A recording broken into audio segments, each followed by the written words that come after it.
Hello friends, welcome to honey GS classes. November 7th and 8th current affairs with GS points. మొత్తం మనకి ఈరోజు 16 articles ఉన్నాయి. So అందులో polity 3 articles, economy 1, geography 2, defence 1, science and technology others 1, ecology 1, international affairs 1, తర్వాత government policy 2 ఉన్నాయి. Report very famous human development report regional కోసం అని చెప్పేసి యుఎన్డిపి ప్రింట్ చేసింది. సో ఆ రిపోర్ట్ అనేది మనం అధ్యయనం చేయాలి. ఎకనామిక్ సిలబస్లో మనకి ఉన్నది ఇది. తర్వాత ఒక అవార్డు అని చెప్పేసి ఒక వార్తల్లో వ్యక్తి అని చెప్పేసి పోర్చుగల్ ప్రధాని రాజీనామా చేస్తాడు. ఇవి మనకు 16 అంశాలు ఈరోజు వార్తల్లో ఉన్నాయి. So first very famous governors versus state government అని చెప్పేసి మనం ఇంతలో క్లాస్ చేసినాము. బట్ మరొకసారి ఈ గవర్నర్లు మనకి వార్తల్లో ఉన్నారు. మొత్తం 4 స్టేట్స్ గవర్నర్ల మీద ఆయా ప్రభుత్వాలు సుప్రీంకోర్టులో కేసు వేయడం జరిగింది. బిల్లు ఆమోదం అనేది పెండింగ్లో ఉంచుతున్నారని చెప్పేసి మీరు టైం ఫ్రేమ్ చేయమని చెప్పేసి సుప్రీంకోర్టులో 4 రాష్ట్రాలు డిఫరెంట్ టైంలో సుప్రీంకోర్టులో కేసు వేసినాయి. సో ఏంటి, గవర్నర్లు అనేది బిల్లు ఆమోదం విషయంలో పెండింగ్ అని చెప్పేసి ఇన్ఫ్యాక్ట్ ఆ అంశం మనకి వార్తల్లో ఉన్నది. సో మనం డిస్కస్ చేస్తాము ఈ బిల్లు ఆమోదం విషయంలో 200 ఆర్టికల్ ప్రకారము గవర్నర్ యొక్క రైట్స్ ఏంటి అని చెప్పేసి, దాంతోపాటు ఈ గవర్నర్ పదవి ఎందుకు వివాదాస్పదం అవుతుంది, సుప్రీంకోర్టు తీర్పులు ఏంటి, వివిధ కమిషన్ల యొక్క సిఫార్సులు ఏంటని చెప్పేసి కంపల్సరీ జిఎస్ పేపర్లో 1 క్వశ్చన్ వస్తుంది. మనం టీఎస్పీఎస్సీ గ్రూప్ 1 చూసినాము, గ్రూప్ 4 చూసినాము, లేదా ఐపీపీఎస్సీ ఎగ్జామ్స్ చూసినాము. ఏ పాలిటీ క్వశ్చన్ తీసుకున్నా కూడా ఏదో ఒక రకంగా వార్తల్లో ఉంటుంది. అందుకే కరెంట్ అఫైర్స్ నుంచి ఎక్కువ పాలిటీ జిఎస్ పాయింట్స్ వస్తున్నాయంటే దానికి కారణం ఏంటంటే, సో మనకి వార్తల్లో ఉన్న అంశాన్ని తప్పనిసరిగా అధ్యయనం చేయాలి, ఎక్కువ ఫోకస్ చేయాలి ఆర్టికల్స్ విషయంలో కూడా. సో ఫస్ట్ తమిళనాడు రాష్ట్రము, రీసెంట్గా పంజాబ్ రాష్ట్రము, అంతకుముందు ఎప్పుడో కేరళ, అంతకుముందు తెలంగాణ కూడా ఇన్ఫ్యాక్ట్ సుప్రీంకోర్టులో పిటిషన్ దాఖలు చేసింది ఈ బిల్లు ఆమోదం విషయంలో. మనం అప్పుడు డిస్కస్ చేసిన క్లాస్ ఆల్రెడీ బ్రీఫ్గా చూస్తాము. సో బిల్లు ఆమోదం విషయంలో ఇన్ఫ్యాక్ట్ 200 ఆర్టికల్ అనేది మాట్లాడుతుంది. 111 ప్రకారం మనకి ఇన్ఫ్యాక్ట్ రాష్ట్రపతి ఆమోదిస్తే చట్టం అవుతుంది. 200 ఆర్టికల్ ప్రకారము శాసనసభ ఆమోదించిన బిల్లుని గవర్నర్ ఆమోదిస్తే చట్టం అవుతుంది అని చెప్పేసి ఈ 2 ఆర్టికల్ మనకి పేర్కొంటాయి. రాష్ట్రపతి అయితే 111 ఆర్టికల్ ప్లస్ 89 చేస్తే మనకి గవర్నర్ వస్తుంది. రైట్, దీని ప్రకారము ఇన్ఫ్యాక్ట్ ఒక శాసనసభ, ఇన్ఫ్యాక్ట్ విధాన మండలి ఉంటే అది కూడా, లేకుంటే ఈ ఒక్క సభ అయితే ఆమోదించినాక సో గవర్నర్కు బిల్లు అనేది వెళ్ళిపోయింది. సో అతను అసెంట్ అంటే ఆమోదించవచ్చు. ఎస్, కంగ్రాచులేషన్స్, చట్టంగా మారుతుంది, ఆమోదించవచ్చు. నెక్స్ట్ తిరస్కరించవచ్చు కూడా. ఒకసారి వెనక్కి పంపొచ్చు, సస్పెన్సివ్ వీటో అని చెప్పేసి పిలుస్తాం. ఒకసారి వెనక్కి పంపొచ్చు. నెక్స్ట్ నొక్కి పెట్టచ్చు. ఎస్, ఈ అధికారం గవర్నర్కు ఉన్నదంటే రాజ్యాంగం ప్రకారం మనకి ఒక బిల్లు అనేది అసెంబ్లీ ఆమోదించి గవర్నర్కి పంపితే ఎంత సమయంలో ఆమోదించాలని చెప్పేసి ఎక్కడా లేదు. సో ఆర్టికల్లో మనకి ఏమున్నదంటే యాజ్ సూన్ యాజ్ పాసిబుల్ అని చెప్పేసి ఉంటుంది. అంటే వీళ్ళని తొందరగా వెనక్కి పంపాలి అని చెప్పేసి ఉంటుంది. నువ్వు ఆమోదిస్తావా, తిరస్కరిస్తావా, లేకుంటే ఒకసారి వెనక్కి పంపుతావా, మొత్తం మీద యాజ్ సూన్ యాజ్ పాసిబుల్ అని చెప్పేసి మనకి ఆర్టికల్ చెప్తుంది. రైట్, ఇప్పుడు వీళ్ళ యొక్క ప్రాబ్లం ఏంటి అంటే, ఈ 4 రాష్ట్రాల ప్రాబ్లం అనేది గవర్నర్ అనేది ఏం చెప్పకుండా నొక్కి పెడుతున్నాడు. ఇన్ఫ్యాక్ట్ రాజ్యాంగంలో 200లో నొక్కి పెట్టమని చెప్పేసి ప్యాకెట్ వీటో అధికారం గవర్నర్కు లేదుగా అని చెప్పేసి ఆ రాష్ట్రాల యొక్క వాదన. కనీసం మీరైనా టైం ఫ్రేమ్ చేయమని చెప్పేసి సుప్రీంకోర్టుని అభ్యర్థన చేసినాయి 4 స్టేట్స్ అని చెప్పేసి. రైట్, ఇన్ఫ్యాక్ట్ నెక్స్ట్ ఈ గవర్నర్ విషయంలో బిల్లు ఆమోదం మనకి వార్తల్లో ఉంది కాబట్టి ఇది ఆర్టికల్ గురించి చెప్తుంది. యాజ్ సూన్ యాజ్ పాసిబుల్ అయితే ఇన్ఫ్యాక్ట్ గవర్నర్ తన డిసిషన్ చెప్పాలని చెప్పేసి ఉంటుంది. ఇన్ఫ్యాక్ట్ బిల్లు ఆమోదం విషయంలో సుప్రీంకోర్టు ఎప్పుడైనా తీర్పు చెప్పిందా? మనకు 2 తీర్పులు కనిపిస్తున్నాయి. ఒకటి వెరీ ఫేమస్ 1972లో సుప్రీంకోర్టు అనే తీర్పు చెప్పింది. సో కేసు పేరు మనం గుర్తుపెట్టుకోవాలి, దుర్గా పాద ఘోష్. ఇటువంటి కేసు మనకి నాకు తెలిసి లక్ష్మీకాంత్ పుస్తకంలో లేదు. ఇన్ఫ్యాక్ట్ డిఫరెంట్ పాలిటీ పుస్తకాలు కనిపించదు. ఎందుకంటే ఇటువంటి అంశం మరీ డిస్ప్యూట్ అయినప్పుడు మాత్రం ఇటువంటి కేసులు మనకు వెలుగులోకి వస్తాయి. మనకు హిందూ పేపర్లో నేను ఆర్టికల్ షేర్ చేసిన నిన్న, సో ఆ పేపర్లో ఈ కేసు ఇవ్వడం జరిగింది. దుర్గా పాద ఘోష్ అని చెప్పేసి వర్సెస్ వెస్ట్ బెంగాల్ కేసులో వెరీ ఫస్ట్ టైం ఈ బిల్లు ఆమోదం విషయం అనేది గవర్నర్ల అంశం సుప్రీంకోర్టు గడప తొక్కితే సుప్రీంకోర్టు స్పష్టంగా చెప్పింది, యాజ్ సూన్ యాజ్ పాసిబుల్ అంటే as early as practicable without delay అని చెప్పేసి. ఇన్ఫ్యాక్ట్ అది అర్థమైంది అంటే యాజ్ సూన్ యాజ్ పాసిబుల్ అంటే తొందరగా ఆమోదించాలి, తొందరగా నిర్ణయం చెప్పాలని చెప్పి సుప్రీంకోర్టు చెప్పింది. అంటే ఇక్కడ టైం ఫ్రేమింగ్ చెప్పలేదు, తొందరగా చేయాలని చెప్పేసి చెప్పింది ఈ కేసులో. తర్వాత ఒక నారిమన్ జడ్జి అని చెప్పేసి ఒక న్యాయమూర్తి, మనకి నారిమన్ వెరీ ఫేమస్. ఇతను ఒక కేసులో సుప్రీంకోర్టు తీర్పు చెప్తూ ఈ న్యాయమూర్తి యొక్క వ్యక్తిగత అభిప్రాయం ప్రకారము 3 months గడువు పెట్టాలని చెప్పి చెప్పడం జరిగింది. 3 months గడువు అని చెప్పేసి. ఏ న్యాయమూర్తి? మనకి నారిమన్ అని చెప్పేసి పేరు గుర్తుపెట్టుకోవాలి. తర్వాత సర్కారీ కమిషన్ అని చెప్పేసి మనకి ఇన్ఫ్యాక్ట్ ఇది గడువు నిర్దేశించాలని చెప్పేసి చెప్పింది, కానీ ఎంత గడువు అని చెప్పేసి ఏం చెప్పలే. బిల్లు ఆమోదం విషయంలో మనకి మొత్తం 3 కనిపిస్తున్నాయి. ఒకటి వ్యక్తిగత తీర్పు, నారిమన్ అని చెప్పేసి ప్రముఖ సుప్రీంకోర్టు మాజీ న్యాయమూర్తి, అతను 3 months గడువు చెప్పిండు. అసెంబ్లీ నుంచి బిల్లు వెళ్ళినాక 3 months లోపల గవర్నర్ ఏదో ఒకటి చేయాల్సి ఉంటుంది అని చెప్పేసి. సెకండ్ది దుర్గా పాద ఘోష్ వర్సెస్ వెస్ట్ బెంగాల్ కేసు 72లో వచ్చింది. ఇక్కడ యాజ్ సూన్ యాజ్ పాసిబుల్ అంటే యాజ్ ఎర్లీ యాజ్ ప్రాక్టికేబుల్ అని చెప్పేసి సుప్రీంకోర్టు అనేది చెప్పింది. తర్వాత సర్కారీ కమిషన్ కూడా సో గడువు పెట్టాలని చెప్పేసి చెప్పడం జరిగింది. ఇది మనకు బిల్లు ఆమోదం విషయంలో గవర్నర్ రైట్స్. ఇంకోటి ఇక్కడ చాలామంది గవర్నర్కి ప్యాకెట్ వీటు లేదని చెప్పేసి వితండవాదం చేస్తారు. సింపుల్ మనం చెప్పాలి అంటే 111 ఆర్టికల్లో ఏ పదాలు ఉన్నాయో 200 ఆర్టికల్లో అవే పదాలు ఉన్నాయి. రాష్ట్రపతికి నొక్కిపెట్టే అధికారం ఉన్నప్పుడు గవర్నర్కి కూడా ఉంటుంది. సింపుల్ చెప్పాలి అంటే అది మన లాజిక్. మీరు ఇన్ఫ్యాక్ట్ ఈ గూగుల్ సెర్చ్ చేయండి, 111 ఆర్టికల్ని చేయండి, 200 చేయండి, రెండింటిని కంపేర్ చేయండి, ప్రతి వర్డ్ సేమ్ ఉంటుంది. సో కాబట్టి ఇద్దరికి మనకి సేమ్ రైట్స్ ఉన్నాయని చెప్పేసి చెప్పొచ్చు. బట్ మనకి ఇక్కడ ఎందుకు అవుతుందంటే ఇన్ఫ్యాక్ట్ రాష్ట్రంలో ఒక ప్రభుత్వం, సెంట్రల్లో వేరే ప్రభుత్వం ఉన్నప్పుడు గవర్నర్స్ ఆయా రాజకీయంగా వస్తున్నారు కాబట్టి అందుకు మనకి ఇక్కడ స్టేట్లలో వివాదం అవుతుంది. అదే రాష్ట్రపతి అయితే ఎక్కువ సార్లు 99% అయితే ఆమోదిస్తాడు. స్టేట్ గవర్నమెంట్లో వచ్చే ప్రాబ్లం ఏంటి అంటే మనకి యూనియన్ గవర్నమెంటు, స్టేట్ గవర్నమెంటు అలాగ్ ఉన్నప్పుడు ఇది చాలా ఇబ్బంది అవుతుంది. సో నాన్ బీజేపీ స్టేట్స్లో మాత్రమే మనకి ప్రాబ్లం కనిపిస్తుంది. బీజేపీ పాలిత రాష్ట్రాల్లో ఎటువంటి ప్రాబ్లం కనిపించదు. రైట్,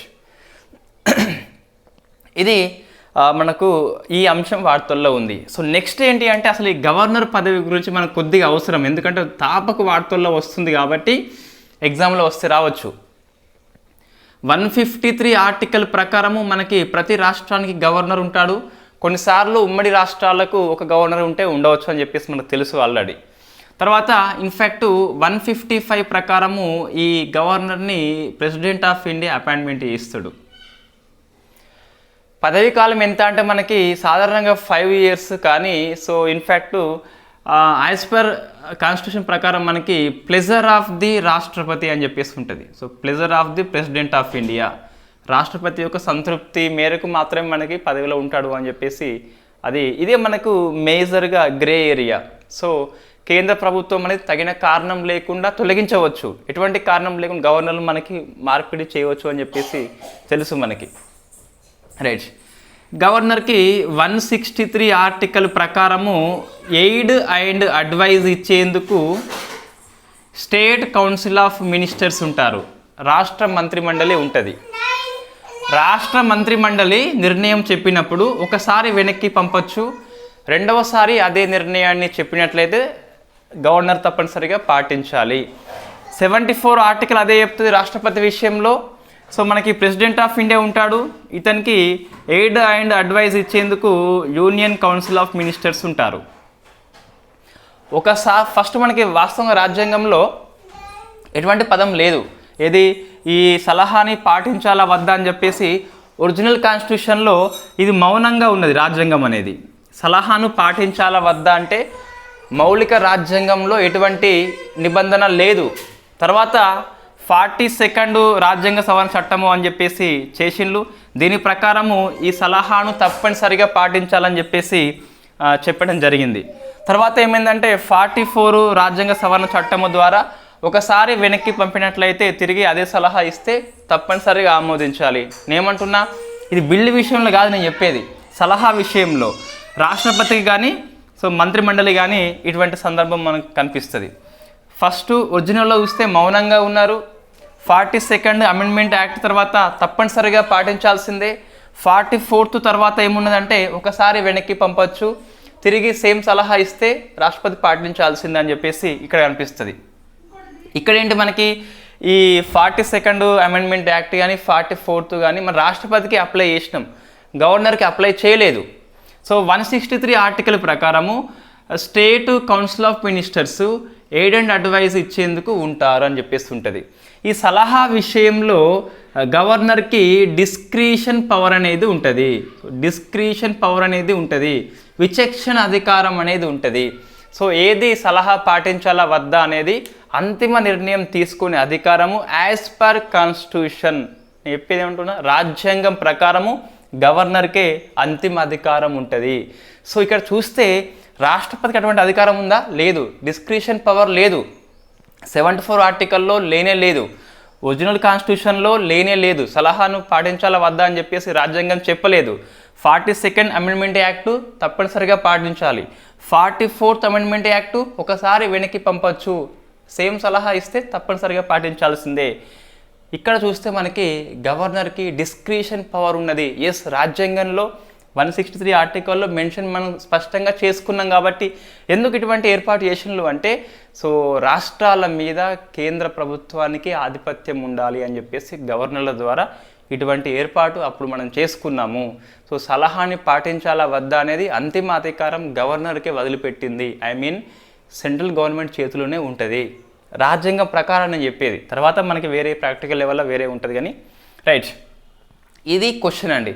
డిస్క్రిషన్ పవర్ విషయంలో సలహాని పాటించాల వద్ద విషయంలో రాష్ట్రపతి కంటే గవర్నర్కి ఎక్కువ అధికారాలు ఉన్నాయా అంటే ఎస్ అనే చెప్పాలి. Very big yes. Why? Because మనకి 2 ఆర్టికల్ని కంపేర్ చేస్తే డిస్క్రిషన్ పవర్ అని చెప్పేసి ఇక్కడ కనిపిస్తుంది. మనకి ఇంత డెప్త్గా క్వశ్చన్ అనేది వస్తే రావచ్చు. మంత్రిమండలి సలహా విషయంలో విచక్షణ అధికారాల విషయంలో ఎవరికి ఎక్కువ అధికారం ఉంది? రాష్ట్రపతితో పోలిస్తే గవర్నర్కే. ఇది సొంత రాజ్యాంగం కాదు మనకు. ఇన్ఫ్యాక్ట్ మీరు 74 ఆర్టికల్ని సెర్చ్ చేయండి, గూగుల్ సెర్చ్ 163 చేయండి, డిస్క్రిషన్ పవర్ అని చెప్పేసి అక్కడే మనకు కనిపిస్తుంది. రైట్. ఇది ఎందుకు చెప్తున్నా అంటే జస్ట్ మనకి ఇది ఒకటి చాలామందికి మిస్కన్సెప్షన్ ఉంటుంది, ఏంటంటే రాష్ట్రపతి కంటే గవర్నర్కి ఎక్కువ రైట్స్ ఉంటాయి అని చెప్పేసి. బట్ ఒరిజినల్గా చూస్తే రాజ్యాంగం ప్రకారం గవర్నర్కి ఎక్కువ రైట్స్ ఉంటాయి, సలహాని పాటించాలా వద్దా అని చెప్పేసి. రైట్. కాకుండా సుప్రీంకోర్టు దీనికి తీర్పు చెప్పింది Shamsher Singh versus state of Punjab అని చెప్పేసి. రాష్ట్రపతి విషయంలో కాకుండా గవర్నర్కే ఆ తీర్పు వర్తింపజేసింది. మంత్రిమండలి అధికార సలహాని తప్పనిసరిగా పాటించాలని చెప్పేసి చెప్పింది. Shamsher Singh versus state of Punjab. తర్వాత Nabam Rebia versus deputy speaker of Arunachal Pradesh case అని చెప్పేసి ఉంటుంది. అందులో కూడా ఈ ఎయిడ్ అండ్ అడ్వైస్ తప్పనిసరిగా పాటించాలని చెప్పేసి చెప్పింది. రైట్. 2 కేసుల తీర్పు సారాంశం ఏంటి మనకి? Shamsher Singh versus state of Punjab, Nabam Rebia versus deputy speaker of Arunachal Pradesh అని చెప్పేసి వెరీ 2 ఫేమస్ కేసులు. కౌన్సిల్ ఆఫ్ మినిస్టర్స్ యొక్క ఎయిడ్ అండ్ అడ్వైస్ పాటించాల్సిందని చెప్పేసి సుప్రీంకోర్టు తీర్పు చెప్పడం జరిగింది. రైట్. నెక్స్ట్ ఇంకేంటి మనకి, ఇంకేం అవసరం అంటే ఇక్కడ గవర్నర్ విషయంలో సుప్రీంకోర్టు తీర్పులు ఏంటని చెప్పేసి చూసుకుంటే, ఒకటి షంషేర్ సింగ్ అని చెప్పేసి ఇంతకుముందు మనం చెప్పినాం. Shamsher Singh versus state of Punjab. ఇంకోటి నబమ్ రెబియా అని చెప్పేసి ఉన్నది, Nabam Rebia versus deputy speaker of Arunachal Pradesh. ఈ 2 తీర్పులు సారాంశం ఏంటి మనకి? మంత్రిమండలి సలహా గవర్నర్ పాటించాలి అని చెప్పేసి చెప్పడం జరిగింది. అంటే విచక్షణ అధికారాల విషయంలో వెరీ లిమిటెడ్ పవర్స్ ఉంటాయని చెప్పేసి రాజ్యాంగంలో ఉండవచ్చు, కానీ మనకు ప్రాక్టికల్గా చూస్తే లిమిటెడ్ పవర్స్ అని చెప్పేసి సుప్రీంకోర్టు చెప్పింది. ఇంకో కేసు మనకి ప్రెసిడెంట్ రూల్ విషయంలో very famous case SR Bommai case versus state of Karnataka అని చెప్పేసి ఉంటుంది. ప్రెసిడెంట్ రూల్ని మిస్యూజ్ చేయొద్దని చెప్పేసి గవర్నర్ల మీద సుప్రీంకోర్టు తీర్పు చెప్పింది. అప్పటి నుంచి మనకి ప్రెసిడెంట్ రూల్ చాలా తక్కువగా అనిపిస్తుంది. నెక్స్ట్ ఈ గవర్నర్ల విషయంలో వివిధ కమిషన్ల సిఫార్సులు ఏంటని చెప్పేసి కూడా క్వశ్చన్ వస్తుంది. మనకి మొన్న ప్రిలిమ్స్ 2.0లో క్వశ్చన్ వచ్చింది, పుంచి కమిషన్ అని చెప్పేసి క్వశ్చన్ వచ్చింది మనం డిస్కస్ చేసిన కరెంట్ అఫైర్స్ లోపల. రైట్, ఫస్ట్ చూస్తే సర్కారీయ కమిషన్ అండి. ఇదేమన్నది అంటే ఈ గవర్నర్ నియామకం విషయంలో సంబంధిత రాష్ట్ర ముఖ్యమంత్రిని కన్సల్ట్ కావాలని చెప్పేసి చెప్పింది. సో సీఎంని కంపల్సరీ కన్సల్ట్ కావాలని చెప్పడం జరిగింది. తర్వాత Venkata Chelliah commission, so national commission on working constitution అని చెప్పేసి ఇన్ఫ్యాక్ట్ రాజ్యాంగ పునఃసమీక్ష కమిషన్ అని చెప్పేసి పిలుస్తాం. సో ఇది ఏమన్నది అంటే ఒక గవర్నర్ల ఎంపిక కోసం మనకి కమిటీ ఉండాలి. సో అందులో పిఎం సభ్యుడు ఉండాలి, సీఎం ఉండాలి, మినిస్ట్రీ ఆఫ్ హోమ్ అఫేర్స్ ఉండాలి, ప్లస్ లోక్సభ స్పీకర్ ఉండాలని చెప్పేసి నలుగురితో ఒక ఎంపిక చేసే కమిటీని ఏర్పాటు చేయమని చెప్పేసి మనకి ఆ కమిషన్ చెప్పడం జరిగింది. తర్వాత ఈ ఫుంచి కమిషన్ వచ్చేసి ఇన్ఫ్యాక్ట్ ఇదేమన్నదంటే గవర్నర్లకి ఫిక్స్డ్ టర్మ్ ఉండాలి 5 years అని చెప్పేసి, రాష్ట్రపతి తొలగింపు ఎలా ఉన్నదో గవర్నర్ తొలగింపు అలాగే ఉండాలని చెప్పేసి ఈ ఫుంచి కమిషన్ చెప్పడం జరిగింది. సో ఏంటి మనకి ఇన్ఫ్యాక్ట్ గవర్నర్ తొలగింపు కోసము ఇంపీచ్మెంట్ ప్రవేశపెట్టాలి, ఇంపీచ్మెంట్ అని చెప్పేసి. తర్వాత ఇంకోటి ఫిక్స్డ్ టర్మ్ ఉండాలి 5 years. ఇప్పుడు ఏంటి 5 years అనేది లేనే లేదు. సో యూనియన్ గవర్నమెంట్ యొక్క ఇష్టం, కారణాలు లేకుండా తొలగించవచ్చు అని చెప్పేసి మనకు తెలుసు ఆల్రెడీ. ఇవి గవర్నర్ విషయంలో కమిషన్స్, సుప్రీంకోర్టు తీర్పులు మనకి వార్తల్లో ఉన్నాయి. నెక్స్ట్ ఇంకోటి వెరీ ఫేమస్ క్వశ్చన్ వస్తుంది గవర్నర్ విషయంలో. కొంచెం మనకి జిఎస్ పాయింట్స్ ఎక్కువ అవుతున్నాయి అనిపిస్తుంది కానీ సో మన హెడ్డింగే కరెంట్ అఫైర్స్ విత్ జిఎస్ అంటే అదే. అందుకే నెంబర్ ఆఫ్ పేపర్లలో మనకి పాలిటిక్ క్వశ్చన్స్ జిఎస్ నుంచి వస్తున్నాయంటే ఇన్ఫ్యాక్ట్ కారణం ఇదే. సో మనకి వార్తల్లో ఉన్నప్పుడు కంపల్సరీ డిస్కస్ చేయాల్సిందే, ఇంకా వేరే ఆప్షన్ లేదు ఇక్కడ. సో డిస్క్రిషన్ పవర్ అని చెప్పేసి ఉన్నది ఎవరికి? గవర్నర్కి. మన అధ్యయన సౌలభ్యం కోసం మొత్తం దీన్ని 2 types చేస్తాం.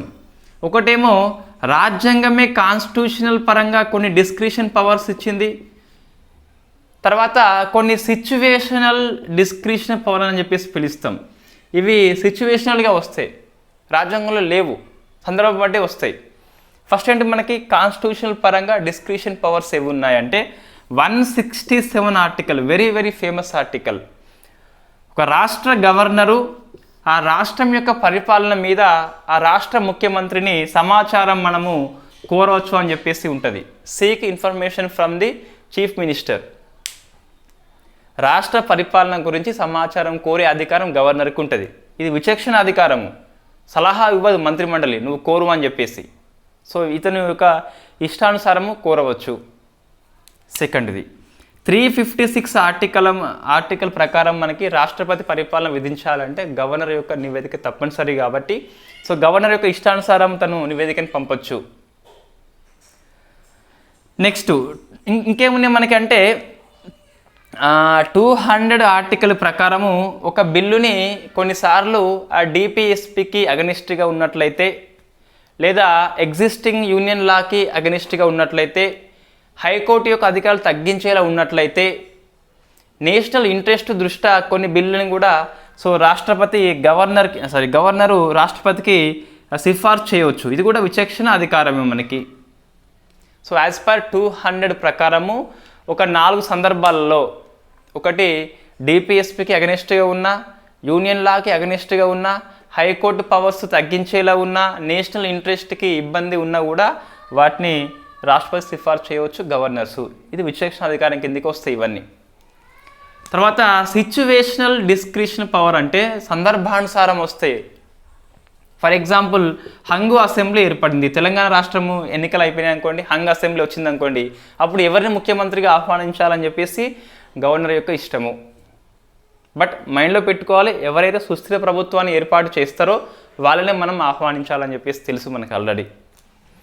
సెకండ్ది ప్రభుత్వం గిట్ట మెజారిటీ కోల్పోయిందని భావిస్తే సో రాజీనామా అడిగే హక్కు గవర్నర్కి ఉంటుంది. ఇది మన విచక్షణ అధికారం కిందకే వస్తుంది. మన కంప్లీట్గా ఇది కాన్స్టిట్యూషనల్ పరంగా విచక్షణ అధికారము, కొన్నిసార్లు సందర్భానుసారంగా వచ్చే విచక్షణ అధికారం అని చెప్పేసి డిస్కస్ చేసినాం. తర్వాత ఈ గవర్నర్ మనకు చూస్తే ఇట డ్యూయల్ రోల్ ఉంటుంది. సో డ్యూయల్ రోల్ ఉంటుంది మనకి. ఒకటేమో కాన్స్టిట్యూషనల్ హెడ్, మన స్టేట్ లోపల కాన్స్టిట్యూషనల్ హెడ్. సెకండ్ది యూనియన్ యొక్క రిప్రజెంటేటివ్ అని చెప్పేసి ఆప్షన్లో ఉంటే అది కరెక్టా? Yes, correct. యూనియన్ ఏజెంట్ కాదు, రిప్రజెంటేటివ్ అని చెప్పి సుప్రీంకోర్టు తీర్పు చెప్పింది. ఇక్కడ అంటే వెరీ ఫేమస్ కేసు మనకి. సో రఘుకుల. సో ఈ కేసులో సుప్రీంకోర్టు 1979లో అనుకుంటాం మేబీ సంవత్సరం ఇది. సో ఇయర్ మీద నాకు కన్ఫర్మ్ లేదు, బట్ 79 ఐ థింక్. 79లో మనకి very famous case Raghukula case అని చెప్పేసి అందులో సుప్రీంకోర్టు తీర్పు చెప్పింది. కేంద్ర ఏజెంట్ కాదు, ప్రతినిధి అని చెప్పేసి సుప్రీంకోర్టు మనకు తీర్పు చెప్పడం జరిగింది. రఘుకుల తిలక్ వర్సెస్ హరగోవింద్ అని చెప్పేసి ఉంది. హరగోవింద్ అని చెప్పేసి మనకు కనిపిస్తుంది. సో ఇది మనకు గవర్నర్ విషయంలో కంప్లీట్గా అనాలిసిస్. సో మనం మొత్తం 3 క్వశ్చన్స్ డిస్కస్ చేసినాం. ఒకటి, గవర్నర్ మీద సుప్రీంకోర్టు తీర్పులు ఏంటని చెప్పేసి ఒకటి, షంషేర్ సింగ్ అని చెప్పేసి, తర్వాత నబం రెబియా అని చెప్పేసి, ఎస్ఆర్ బొమ్మాయి అని చెప్పేసి, రఘుకుల తిలక్ అని చెప్పేసి వర్సెస్ హరగోవింద్, తర్వాత దుర్గా ఘోష్ అని చెప్పేసి ఈ 5 కేసులు. కమిషన్స్ అంటే సర్కారియే కమిషన్, వెంకట చెల్లయ్య కమిషన్, పుంచి అని చెప్పేసి కమిషన్స్. తర్వాత విచక్షణ అధికారం అని చెప్పేసి మనం 2 టైప్స్ చేయడం జరిగింది. అవన్నీ ఎగ్జామ్లో యూపీఎస్సీలో లేదా టీఎస్పీఎస్లో ఏపీపీఎస్లో వచ్చే క్వశ్చన్సే మల్టిపుల్ చాయిస్లో వస్తాయి.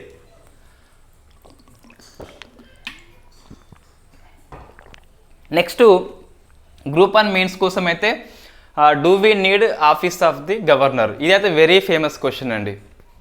మనకి గవర్నర్ యొక్క వ్యవస్థ అవసరమా లేదా అని చెప్పేసి మనం ఆన్సర్ రాయాలి. అవసరం లేదని చెప్పేసి రాయొద్దు, కంపల్సరీ అవసరమే, బట్ మనకి కొన్ని రీఫార్మ్స్ అవసరం అని చెప్పేసి రాయాలి. అంటే సంస్కరణలు అవసరము. ఇక్కడ మనకు గ్రే ఏరియా కనిపిస్తుంది, అంటే పదవీ కాలం విషయంలో మనకు గ్రే ఏరియా కనిపిస్తుంది. So time frame compulsory, bill ఆమోదం విషయంలో కూడా తొలగింపు కారణాలు స్పష్టంగా పేర్కొనాలని చెప్పేసి, ఈ డిస్క్రిషన్ పవర్స్ విషయంలో మనకి కాంట్రవర్సీ ఉంది కాబట్టి స్పెసిఫిక్గా ఏవి వస్తాయి ఏవి రావని చెప్పేసి రాజ్యాంగ సవరణ చేయాలని చెప్పేసి, సో పొలిటికల్ బయాస్ లేకుండా నియామకాలు చేయాలని చెప్పేసి, లేదా రాజకీయంగా చురుకైన వ్యక్తిని నియామకం చేయొద్దు అని చెప్పేసి ఇవన్నీ మనము రిఫార్మ్స్ కింద రాయొచ్చు. సో గవర్నర్ వ్యవస్థ తప్పనిసరిగా అవసరమే భారతదేశానికి అని చెప్పేసి రాయాలి. నెక్స్ట్ది హీరాలాల్ సమారియా అని చెప్పేసి చీఫ్ ఇన్ఫర్మేషన్ కమిషనర్గా నియామకం చేయడం జరిగింది. సో హీరాలాల్ సమారియా, సో మనకి ఇది వెరీ వెరీ ఫేమస్. ఇన్ఫ్యాక్ట్ ఇది చట్టబద్ధ సంస్థ. సో సెంట్రల్ ఇన్ఫర్మేషన్ కమిషన్ అని చెప్పేసి చట్టబద్ధ సంస్థ. చీఫ్ ఇన్ఫర్మేషన్ కమిషన్ అని చెప్పేసి రాష్ట్రపతి ప్రమాణ స్వీకారం చేయడం జరిగింది. ఇంకో 2 సమాచార కమిషనర్స్గా, ఒకరు ఆనంద్, ఇంకోళ్ళు వినోద్ తివారీ అని చెప్పేసి ఉన్నది. సో ఆనంద్ రామలింగము అని చెప్పేసి, వినోద్ తివారీ అని చెప్పేసి ఉన్నది. రైట్, ఓకే, పేర్లు కరెక్టే. ఆనంద్ వినోద్ అని చెప్పేసి సరిపోతుంది మనకి. సో ఇన్ఫ్యాక్ట్ మనం డిస్కస్ చేయాలి, ఇతని గురించి కొద్దిగా బ్రీఫ్గా మనకి అవసరం. ఇతను తెలంగాణ ఐఏఎస్ క్యాడర్, పుట్టింది రాజస్థాన్లో. సో చీఫ్ ఇన్ఫర్మేషన్ కమిషనర్గా నియామకం పొందిన ఫస్ట్ దళిత వ్యక్తి అని చెప్పేసి పిలుస్తాం. ఇది very famous question. Right, CIC అనేది మనకి 2005లో ఇన్ఫర్మేషన్ యాక్ట్ ద్వారా ఏర్పాటు కావడం జరిగింది. ఈ చీఫ్ని అపాయింట్మెంట్ చేయాలంటే ఒక మనకి ఎంపిక చేసే కమిటీ ఉంటుంది. అందులో ప్రధానమంత్రి ఉంటాడు, లోక్సభ యొక్క అపోజిషన్ లీడర్ ఉంటాడు, ప్లస్ ఒక క్యాబినెట్ మంత్రి. ఈ 3 ఉంటారు. ఈ 3 కలిపి ఒక పేరుని రాష్ట్రపతికి రికమెండేషన్ చేస్తే రాష్ట్రపతి అపాయింట్మెంట్ చేస్తాడు, ప్రమాణ స్వీకారం కూడా చేయిస్తాడు. ఆనంద్తోని వినోద్తో చేయించిందేమో హీరాలాల్ సమారియా, సిఐఎస్తో చేయించిందేమో రాష్ట్రపతి ద్రౌపది ముర్ము గారు. రైట్, నెక్స్ట్ వీళ్ళ పదవీ కాలం మనకి ఇన్ఫ్యాక్ట్ ఫస్ట్ 5 years ఉండే, లేదా 65 years అని చెప్పేసి ఏజ్ ఉండే. అయితే ఇది 2019లో మనం సవరణ చట్టం చేసి 5 years తొలగించినాము. సో ఇక్కడ మనం ఏం చేసినామంటే కేంద్ర ప్రభుత్వ ఇష్టం అని చెప్పేసి పెట్టినాం మనం. సో సవరణలో మార్పు ఏంటి, సెంట్రల్ గవర్నమెంట్ యొక్క ఇష్టానుసారం అని చెప్పేసి చెప్పినాం. మళ్ళీ చెప్తున్నా, చీఫ్ ఇన్ఫర్మేషన్ ఇక్కడ రాష్ట్ర సమాచార కమిషనర్ అయినా సెంట్రల్ అయినా కూడా సేమ్ ఇదే, సెంట్రల్ గవర్నమెంటే చూస్తుంది. నెక్స్ట్ జీతభత్యం మనం ఇంతకుముందు ఎన్నికల కమిషనర్ యొక్క సాలరీ ఇచ్చేది, ఇప్పుడు మనకు సెంట్రల్ గవర్నమెంట్ డిసైడ్ చేస్తుందని చెప్పేసి ఉన్నది. రాష్ట్రంలో సమాచార కమిషనర్లైనా సెంట్రల్ గవర్నమెంట్ డిసైడ్ చేస్తుంది. రైట్. నెక్స్ట్ ఇంకా ఇప్పుడు ఒక సమాచారం మనం కోరితే గిట్ట 30 రోజుల్లోగా ఇవ్వాలి. నువ్వు సాటిస్ఫై కాకుంటే గిట్ట నెక్స్ట్ 90 రోజుల్లోగా ఫస్ట్ అప్పీలేట్ ఆఫీసర్ అని చెప్పేసి మనకి వెబ్సైట్లో ఉంటుంది, అతనికి ఫిర్యాదు చేయవచ్చు. ఆయనే ఇట్లా కన్సల్ట్ కాకుంటే సరైన స్పందన రాకుంటే ఇంకో 90 రోజుల్లోగా మనము నేరుగా సిఐఎస్ దగ్గరికి వెళ్ళొచ్చు. ఫస్ట్ మనకి పబ్లిక్ ఇన్ఫర్మేషన్ ఆఫీసర్ అని చెప్పేసి ప్రతి ఆఫీస్లో బోర్డు ఉంటుంది, వాళ్ళని కన్సల్ట్ కావాలి. మన సమాచారాన్ని కోరినాము, 30 రోజుల్లోగా ఇవ్వాలి. ఇవ్వకుంటే 90 రోజులు ఆగినాక ఫస్ట్ అప్పీలేట్ ఆఫీసర్కి, ఫస్ట్ అప్పీలేట్ అథారిటీకి కంప్లైంట్ చేయాలి. ఆయన గిట్ట రెస్పాండ్ కాకుంటే మరొక 90 రోజుల్లోగా సిఐఎస్సికి మనం వెళ్ళి కంప్లైంట్ చేయవచ్చు అని చెప్పేసి మనకు చట్టం పేర్కొంటుంది. ఇదేంటిది? చట్టబద్ధ సంస్థ, రాజ్యాంగబద్ధ సంస్థ కాదు. రైట్. రాష్ట్రంలో కూడా సేమ్ మనకి ఇన్ఫర్మేషన్ కమిషనర్స్ ఉంటారు. ఇక్కడ రాష్ట్రపతి ప్లేస్లో గవర్నరు వస్తారు, ఇక్కడ పిఎం ప్లేస్లో సీఎం వస్తాడు, సేమ్ ఇక్కడ ప్రతిపక్ష నేత సేమ్ ఒక మంత్రి ఉంటాడు. బట్ మనకు పదవి ఉన్ను సాలరీ మాత్రము సెంట్రల్ గవర్నమెంటే చూస్తుంది, రాష్ట్రంలో వాళ్ళది కూడా. అది మనం బాగా గుర్తుపెట్టుకోవాలి. మనని ట్రాప్ చేసేందుకు క్వశ్చన్ వస్తుంది. రాష్ట్ర సమాచార కమిషనర్ అయినా సెంట్రల్ సమాచార కమిషనర్ అయినా కూడా సాలరీ ఉన్ను పదవి మాత్రము యూనియన్ గవర్నమెంటే చూస్తుంది. అది మనం బాగా గుర్తుపెట్టుకోవాలి. 5 years లాంటి ఇప్పుడు లేదు సవరణ ఏషన్లు. ఎందుకు నియామకం ఏషన్లు అంటే ఇదంతా మన సుప్రీంకోర్టు చివాట్లు పెట్టింది కాబట్టి నియామకం చేయడం జరిగింది. అయితే లోక్సభలో ఈ ప్రతిపక్ష నేత మనకి అధీర్ రంజన్ చౌదరి అని చెప్పేసి నన్ను సంపాదించలేదని చెప్పేసి మొన్న ఒక కామెంట్ చేయడం జరిగింది ఈ నియామకం విషయంలో అని చెప్పేసి ఒక కామెంట్ చేసిండు. కాంట్రవర్షియల్ కామెంట్ అది. ఎందుకు? మనకు ఎంపిక చేయాలంటే ప్రధానమంత్రి ఎంత అవసరమో లోక్సభ ప్రతిపక్ష నేత అంతే అవసరము. కన్సల్ట్ చేయలేదు నన్ను అని చెప్పేసి చెప్పడం జరిగింది. అది మనకు సిఐసి గురించి కంప్లీట్గా. నెక్స్ట్ ఆర్టికల్ 220 అని చెప్పేసి మనకి వార్తల్లో ఉన్నది. ఎందుకు వార్తల్లో వచ్చింది? ఇన్ఫ్యాక్ట్ మనకి ఇది ఈనాడులో వచ్చింది, హిందూలో కూడా రాలేదు మనకి. అయితే ఒడిషా యొక్క మాజీ ప్రధాన న్యాయమూర్తి, ఒడిషా హైకోర్టు యొక్క ఎక్స్ చీఫ్ జస్టిస్ అయిన మురళీధర్ని సుప్రీంకోర్టు యొక్క సీనియర్ జడ్జిగా అపాయింట్మెంట్ చేసిండ్రు. మనం డిస్కస్ చేయాలి. పోస్ట్ రిటైర్మెంట్ అనంతరము, పదవి విరమణ అనంతరము హైకోర్టు న్యాయమూర్తులు లాయర్గా ప్రాక్టీస్ చేయవచ్చు అని చెప్పేసి డిస్కస్ చేయాలి. ఫస్ట్ అయితే సుప్రీంకోర్టు న్యాయమూర్తిగా విరమణ చేస్తే ఇతను ఏ న్యాయస్థానంలో కూడా న్యాయవాదిగా ప్రాక్టీస్ చేయొద్దు, ఫస్ట్ గుర్తుపెట్టుకోవాలి. నెక్స్ట్ హైకోర్టు న్యాయమూర్తిగా విరమణ చేస్తే అతను అదే హైకోర్టులో చేయొద్దు, నెక్స్ట్ ఈ క్రింది కోర్టులలో చేయొద్దు. అంటే మనకి డిస్ట్రిక్ట్ కోర్టులు ఉంటాయి అక్కడ చేయొద్దు, బట్ మనకి వేరే హైకోర్టులో చేయొచ్చు, సుప్రీంకోర్టులో చేయొచ్చు అని చెప్పేసి 220 ఆర్టికల్ మనకి పేర్కొంటుంది. Practice after the post retirement high court న్యాయమూర్తులకు అవకాశం ఉన్నది. ఎక్కడ ఉన్నది? క్రింది కోర్టులలో లేదు, అదే హైకోర్టులో లేదు. ఒడిషా హైకోర్టు కాబట్టి ఒడిషా హైకోర్టులో చేయరాదు, తెలంగాణ హైకోర్టులో చేయొచ్చు, మళ్ళీ సుప్రీంకోర్టులో చేయొచ్చు. అతను చేసిన హైకోర్టు కాకుండా వేరే హైకోర్టులో లాయర్గా ప్రాక్టీస్ చేయొచ్చు. అది మనం గుర్తుపెట్టుకోవాలి. హైకోర్టు న్యాయమూర్తులకు అవకాశం ఉన్నది, సుప్రీంకోర్టుకి అయితే అవకాశం అయితే లేదు అని చెప్పేసి చెప్పొచ్చు. అందుకు ఆర్టికల్ 220 అని చెప్పేసి మనకి వార్తల్లో ఉన్నది. ఇప్పుడు ఒడిషా మాజీ హైకోర్టు ప్రధాన న్యాయమూర్తి సుప్రీంకోర్టు న్యాయవాదిగా ప్రాక్టీస్ చేస్తున్నాడు మురళీధర్ అని చెప్పేసి మనం పేరు గుర్తుపెట్టుకోవాలి. నెక్స్ట్ ఎకనామీ ఫిచ్ రేటింగ్స్ అని చెప్పేసి వార్తల్లో ఉన్నది. ఫిచ్ రేటింగ్స్ ఇన్ఫ్యాక్ట్ ఇది ఇండియా జీడిపిని అంచనా వేసింది. మనం డిస్కస్ చేసినాము 23rd 24th వరకు 6.3 అని చెప్పేసి ఉన్నది, ఎటువంటి మార్పు లేదు మనకి. అయితే ఇక్కడ ఇన్ఫ్యాక్ట్ ఈ మధ్యకాల జీడిపి అని చెప్పేసి 2023 నుంచి 27 వరకు అని చెప్పేసి దాన్ని మధ్యకాలం అని చెప్పేసి పిలుస్తామట. యాజ్ పర్ ఈనాడు ఆర్టికల్ మనకి ఈ మధ్యకాలం జీడిపి చూస్తే గిట్ట 50 బేస్ పాయింట్స్ పెంచింది. అంతకుముందు 5.5 ఉండే, ప్లస్ 50 అంటే 0.7 అవుతుంది, 6.2 వేసింది. ఈ ఇయర్లో జీడిపి అనేది 6.3 ఉంచింది, ఫిచ్ రేటింగ్స్ మారలేదు, 6.3గానే ఉన్నది. మధ్యకాల కాలం అంటే మనకి 23 నుంచి 27 వరకు వస్తుంది. ఇక్కడ మాత్రము 5.5 ఉండే 70 బేస్ పాయింట్స్ పెంచింది, అంటే 0.7 పెంచినట్టు 6.2 వేసింది. సో ప్రజెంట్ ఉన్న ఎకనామిక్ సిస్టమ్ లోపల ఇండియా మాత్రమే పురోగతి వైపు ఉన్నదట. సో ఇన్ఫ్యాక్ట్ చైనా తగ్గింది అని చెప్పేసి మనకు ఆ ఆర్టికల్ చెప్తుంది.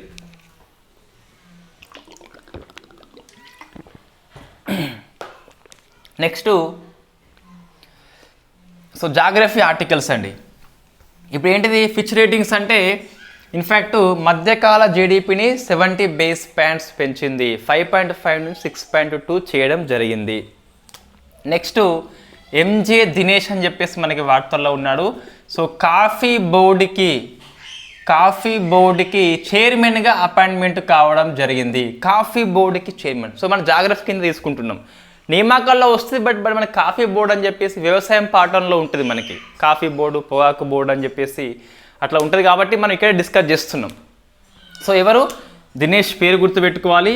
ఈ కాఫీ బోర్డు అనేది ఎక్కడ ఉన్నది? బెంగళూరులో ఉన్నది. హెడ్ క్వార్టర్ ఎక్కడ ఉన్నది? సో బెంగళూరులో. మనకి మ్యాచింగ్ పర్పస్లో వస్తుంది. పొగాకు బోర్డు అని చెప్పేసి, కాఫీ బోర్డు అని చెప్పేసి, తేయాకు బోర్డు అని చెప్పేసి ఒకవైపు వస్తుంది, అటువైపు రాష్ట్రాల పేర్లు ఇస్తాడు. కాబట్టి మనం గుర్తుపెట్టుకోవాలి బెంగళూరులో ఉన్నది. కాఫీ ఉత్పత్తిలో ప్రపంచంలో బ్రెజిల్, ఇండియాలో Karnataka very very famous. So coffee అనేది చాలా మంచిది, మనకైతే చాలా ఆస్పిరెంట్స్కి అవసరం ఉంటుంది. ఇన్ఫ్యాక్ట్ మనము ఎర్లీ మార్నింగ్ తీసుకోవద్దు, ఈవినింగ్ పూట కాఫీ తీసుకోవాలి, రైట్. ఇన్ఫ్యాక్ట్ ఈ కాఫీ బోర్డు అనేది చట్టబద్ధ సంస్థ, అంటే చట్టం ప్రకారం ఏర్పాటైంది. సో కాఫీ యాక్ట్ 1942 అని చెప్పేసి పిలుస్తాం. సో కాఫీ యాక్ట్ 1942 ప్రకారము ఈ బోర్డు అనేది ఏర్పాటు చేయడం జరిగింది. బెంగళూరులో ఉంది అని చెప్పేసి గుర్తుపెట్టుకోవాలి. ఇది దేని కింద పనిచేస్తుంది? సో మనకి కాఫీ అనగానే వ్యవసాయం కిందికి పోతుంది, బట్ మనకి ministry of customs and industry కింద పనిచేస్తుంది. So customs and industry, commerce and industry కింద పనిచేస్తుంది. కామర్స్ అండ్ వాణిజ్య పరిశ్రమల కింద పనిచేస్తుంది ఈ కాఫీ బోర్డు అని చెప్పేసి. నెంబర్ 1 ట్రాప్ క్వశ్చన్ అండి. వ్యవసాయం కింద పనిచేయదు, సో కామర్స్ అండ్ ఇండస్ట్రీ కింద పనిచేస్తుంది. నెక్స్ట్ మనం ఇటీవల 5th వరల్డ్ కాఫీ కాన్ఫరెన్స్ అని చెప్పేసి జరుపుకున్నాం. సో 5th వరల్డ్ది ఇది ఆసియా ఖండంలో వెరీ ఫస్ట్ టైం బెంగళూరులో జరిగింది. 5th world coffee conference host by Bengaluru. ఇది ఆసియా ఖండంలోనే ఫస్ట్ కాఫీ కాన్ఫరెన్స్ జరిగింది. మనం డిస్కస్ చేసినాం ఆల్రెడీ. థీమ్ ఏంటి మనకి అంటే promoting sustainability for circular economy అని చెప్పేసి పిలుస్తాం.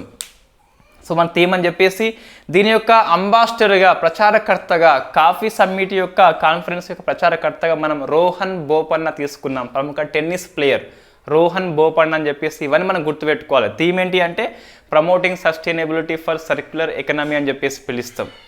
రీజనరేటివ్ అని చెప్పేసి ఇంకా మనకు కనిపిస్తుంది, వ్యవసాయం అని చెప్పేసి కనిపిస్తుంది. సో థీము సమ్మిట్ ఆసియాలో వెరీ ఫస్ట్ టైం కాబట్టి మనం గుర్తుపెట్టుకోవాలి. కాఫీ బోర్డు అని చెప్పేసి గుర్తుపెట్టుకోవాలి, దేని కింద పనిచేస్తా అని చెప్పేసి గుర్తుపెట్టుకోవాలి. ఇదంతా మన జాగ్రఫీలో ఉన్న ఫస్ట్ ఆర్టికల్. సెకండ్ ఇది ఒక అగ్నిపర్వతం మనకి వార్తల్లో ఉన్నది. రష్యాలో అది మొత్తం మీద పేలిపోయింది కాబట్టి సో దాని పేరు క్లుచేవోస్కాయా స్కోయి. సో క్లుచేవోస్కోయి అని చెప్పేసి ఒక వోల్కానో మనకి వార్తల్లో ఉన్నది. వోల్కానో అని చెప్పేసి పిలుస్తాం. ఇది రష్యాలో ఉన్న కమచట్కా ద్వీపకల్పం దగ్గర ఉంటుంది. ఇది క్రియాశీల అగ్నిపర్వతం కాబట్టి తరచుగా మనకి బద్దలవుతుందని చెప్పేసి గుర్తుపెట్టుకోవాలి. సో ఏంటి క్లుచేవోస్కోయి అని చెప్పేసి పిలుస్తాం. రష్యాలో ఉన్న కమచట్కా దగ్గర ఉన్నది. నెక్స్ట్ డిఫెన్స్ కరెంట్ అఫైర్స్ మనకి. సో ప్రళయు అని చెప్పేసి వార్తల్లో ఉన్నది. సో ప్రళయ్ ఇటీవల వార్తల్లో కనిపించిన ప్రళయ్ అంటే ఏంటని చెప్పేసి వస్తుంది. ఇది షార్ట్ రేంజ్ బాలిస్టిక్ మిసైల్ అండి. బట్ మనకి ఒరిజినల్గా బాలిస్టిక్ ఏం కాదు. ఇది భారతదేశంలో మొట్టమొదటి పాక్షిక బాలిస్టిక్ మిసైల్ అని చెప్పేసి పిలుస్తాం. సో పాక్షిక బాలిస్టిక్ మిసైల్ షార్ట్ రేంజ్ అంటే మనకి సల్ఫర్ శ్రేణి అంటే 350 km నుంచి 500 km వరకు దీని పరిధి ఉంటుంది. ఇది బాలిస్టిక్ పథాన్ని అనుసరిస్తుంది కానీ పూర్తిగా బాలిస్టిక్ పథాన్ని కాదు. సో పాక్షికంగా మనకి సెమీ బాలిస్టిక్ అని చెప్పేసి పిలుస్తాం. సో బాలిస్టిక్ మీన్స్ మనకి ఇన్ఫ్యాక్ట్ ఈ పథాన్ని అంటే భూ వాతావరణం దాటుకొని మళ్ళీ భూ వాతావరణంలోకి వస్తుంది. క్రూయిజ్ అంటే మనకి భూమికి ప్యారలల్గా ప్రయాణం చేస్తుంది. ఇది బాలిస్టిక్ మిసైల్, బట్ మనకి పాక్షికమైన బాలిస్టిక్ మిసైల్. దీన్ని ఎక్కడ మనం ప్రయోగించడం సక్సెస్ఫుల్గా అంటే ఒడిషా దగ్గర ఉన్న అబ్దుల్ కలాం దీవి దగ్గర. సో అంతకుముందు వీలార్ దీవి అని చెప్పేసి మనం పిలిచినాం, బట్ కలాం గారి జ్ఞాపకార్థం మనము మిసైల్ మ్యాన్ కాబట్టి అబ్దుల్ కలాం దీవిగా మనం మార్చుకోవడం జరిగింది. నెక్స్ట్ ఇందులో ఉన్న ఇంధనం మనకి సాలిడ్ అండి, ఘన ప్రోపలెంట్ అని చెప్పేసి పిలుస్తాం. దీన్ని డిఆర్డిఓ తయారు చేసింది. ఇది సర్ఫేస్ నుంచి సర్ఫేస్కు ప్రయోగిస్తాం మనం. క్షిపణి వార్తల్లో ఉంది అంటే బాలిస్టికా, క్రూయిజా, ఫస్ట్ షార్ట్ రేంజా, ఇంటర్మీడియట్ రేంజా, లాంగ్ రేంజా, లేకుంటే ఇన్ఫ్యాక్ట్ మనకు ఏంటిది ఐసీబీఎం అని చూసుకోవాలి. ఐసీబీఎం అంటే మన ఇంటర్ కాంటినెంటల్ 500 కంటే ఎక్కువ కిలోమీటర్ పరిధి ఉంటే ఐసీబీఎం అని చెప్పేసి పిలుస్తాం. అట్లా చూసుకోవాలి. నెక్స్ట్ సర్ఫేస్ నుంచి ఏరికా అట్లా చూసుకోవాలి. తర్వాత ఇంకేం చూసుకోవాలి, ఎవరు తయారు చేసిండ్రు, దానిలో ఉన్న ఇంధనం ఏంటి, లిక్విడా లేకుంటే ఘనమా అని చెప్పేసి చూసుకోవాలి. సో ఇది ఘనమా అని చెప్పేసి పిలుస్తాం. సో ప్రళయం అని చెప్పేసి ఇంత మనం డిస్కస్ చేసినాము నవంబర్ మాసంలోనే. దీనికి నేమ్ పెట్టింది ఎవరంటే మన డిఫెన్స్ మినిస్ట్రీ నేమ్ పెట్టిండు, ప్రళయం అని చెప్పేసి. నెక్స్ట్ ఐఐటి కాన్పూర్ మనకి వార్తల్లో ఉన్నది. సో ఢిల్లీ కాలుష్యం దృష్ట్యా ఐఐటి కాన్పూర్ 2 ఆవిష్కరణలు చేసింది. ఢిల్లీలో మనకి వాయు కాలుష్యం పోవాలంటే కృత్రిమ వర్షం ద్వారా సాధ్యమని చెప్పేసి చెప్పింది. దీంట్లో మనము సిల్వర్ అయోడైడ్ అని చెప్పేసి రసాయనం ఉపయోగిస్తాం. సిల్వర్ అయోడైడ్ లేదా పొటాషియము కూడా కొన్నిసార్లు మనం ఉపయోగిస్తాము. రెండవది వెరీ వెరీ ఫేమస్ మనకి ATMAN అని చెప్పేసి ఒక ఎక్సలెన్స్ సెంటర్ని ఏర్పాటు చేసింది. సెంటర్ ఆఫ్ ఎక్సలెన్స్ అని చెప్పేసి ఏర్పాటు చేసింది. Advanced technology monitoring air quality అని చెప్పేసి పిలుస్తాం. So advanced technology monitoring air quality. మనకు ఈ ఎయిర్ క్వాలిటీ కొలిచేందుకు మొత్తం 8 కాలుష్య కారకాలు ఉంటాయి. 8 కాలుష్య కారకాలను అధ్యయనం చేసేందుకు ఈ పరికరం పనిచేస్తుంది. అదే ఐఐటి కాన్పూర్ యొక్క సృష్టి అని చెప్పేసి పిలుస్తాం. సో 8 ఏంటి మనం గుర్తుపెట్టుకోవాలి. 8 పొల్యూటెంట్ అని చెప్పేసి పిలుస్తాం ఇంగ్లీష్లో, పొల్యూటెంట్స్.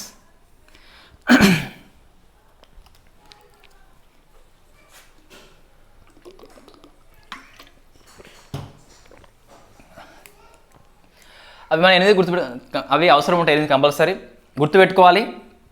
ఒకటి ఫస్ట్ మనకి సో పర్టికులేట్ మ్యాటర్ 10 అని చెప్పేసి, పర్టికులేట్ మ్యాటర్ 2.5 అని చెప్పేసి ఉంటుంది, NO2 అని చెప్పేసి ఉంటుంది, SO2 అని చెప్పేసి, కార్బన్ మోనాక్సైడ్ అని చెప్పేసి, ఓజోన్ అని చెప్పేసి, సీసము అని చెప్పేసి, అండ్ 1 2 3 4 5 6 7. ఇంకోటి ఇన్ఫ్యాక్ట్ మనకి CO2 అని చెప్పేసి ఉంటుంది. సో 1 2 3 4 5 6 7 8 సారీ CO2 ఇక్కడ అమ్మోనియా, సో NH3 అని చెప్పేసి ఉంటుంది. ఇవి మనకు 8 కాలుష్య కారకాల సహాయంతో ఎయిర్ క్వాలిటీ ఇండెక్స్ మనం తయారు చేసుకుంటాం. సో దానికోసం అని చెప్పేసి ఐఐటి కాన్పూర్ సెంటర్ ఆఫ్ ఎక్సలెన్స్ని ఏర్పాటు చేసింది, మానిటరింగ్ చేసేందుకు ఈ 8 కాలుష్య కారకాలు ఎంత లెవెల్లో ఉన్నాయని చెప్పేసి. సో పర్టికులేట్ మ్యాటర్ 10 అని చెప్పేసి, 10 అంటే మనకి ఇది ఆ దుమ్ము కణం యొక్క వ్యాసం గురించి చెప్తుంది. ఈ నెంబర్ అనేది ఏంటి, వ్యాసము. సో మనకి 10 మైక్రాన్స్, మైక్రాన్స్ మీన్స్ మనకి మిల్లీమీటర్లో 1000వ వంతు. సో 10 మైక్రాన్స్ అంటే మనం చూసుకోవడం చిన్నగా ఉంటుందో, మైక్రాన్స్ మీన్స్ మిల్లీమీటర్లో 1000వ వంతు. మిల్లీమీటర్ చిన్నగా ఉంటుంది, దానిలో 1000వ వంతు ఒక మైక్రాన్స్, 10 మైక్రాన్స్ అని చెప్పేసి మనకి కనిపిస్తుంది. రైట్, అందుకోసం అని చెప్పేసి మనకి ఐఐటి కాన్పూర్ వార్తల్లో ఉన్నది. ఒకటి కృత్రిమ వర్షం ద్వారా మనము తగ్గించవచ్చు అని చెప్పేసి, ఇంకోటి ATMA అని చెప్పేసి సెంటర్ ఆఫ్ ఎక్సలెన్స్ని ఏర్పాటు చేసింది. సో ATMAN మీన్స్ మనకి advanced technology monitoring for air quality అని చెప్పేసి పిలుస్తాం. తర్వాత ప్రాజెక్టు డాల్ఫిన్ వార్తల్లో ఉన్నది. దీన్ని ఏ రాష్ట్రం స్టార్ట్ చేసిందంటే మనకి ఇన్ఫ్యాక్ట్ తమిళనాడు రాష్ట్రం స్టార్ట్ చేసింది. సో దీనికి డబ్బులు ఇచ్చేది ఎవరు అంటే సెంట్రల్ గవర్నమెంట్ ఇస్తుంది, తమిళనాడు ప్రభుత్వం ఖర్చు పెడుతుంది. సో 60:40 నిష్పత్తిలో డాల్ఫిన్ల రక్షణ కోసము ఇది స్టార్ట్ చేయడం జరిగింది. సో ఎందుకోసం అంటే సముద్రంలో ఉన్న ఎకాలజీ, పర్యావరణ వ్యవస్థ అనేది బ్యాలెన్స్డ్గా ఉండాలంటే డాల్ఫిన్స్ అవసరం అని చెప్పేసి ఈ స్కీమ్ తీసుకొచ్చింది తమిళనాడు రాష్ట్ర ప్రభుత్వము. 60:40 నిష్పత్తిలో ఖర్చు చేస్తారని చెప్పేసి నెక్స్ట్ ఇయర్లో అంటే 23 నుంచి 24 ఇయర్లో వీళ్ళు ఖర్చు చేస్తారట. అంటే ఇదే ఇయర్లో వస్తుంది.